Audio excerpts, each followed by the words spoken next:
এরে আল্লাহর বান্দারা, একটা ভালো মা ঘরে আনিও।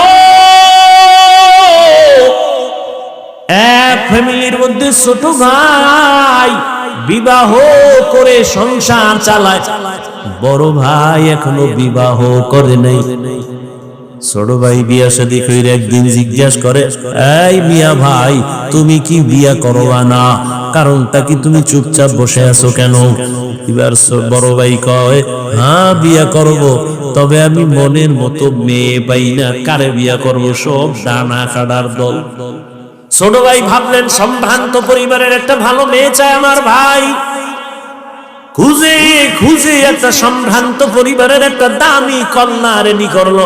এই যুবকেরা ভালো করে খেয়াল কর, পর্দার আড়ালের মায়েরাও খেয়াল করিয়েন, আমার বাবাজিরাও ভালো করে খেয়াল করিয়েন, ভালো করে বুঝো। বড় ভাইয়ের জন্য ছোট ভাই মেয়ে ঠিক করে ফেললো। বড় ভাই, কি চাও? তার থেকে আরো দামি মেয়ে রেডি করে ফেলেছি। কি পরে? বলে জেনারেল লাইনে বড় দামি শিক্ষিতা নারী। বড় ভাই বুঝে ফেলাইছে, মানে এই ভাইয়া না। আরে এত কষ্ট করে রেডি করলাম, এটা না মানি না, আমি যা চাই তা পাই না। ছোট ভাইকে তুমি আসলে বিয়েই করবা না? না করবো, তোর কপালে বিয়েই নাই।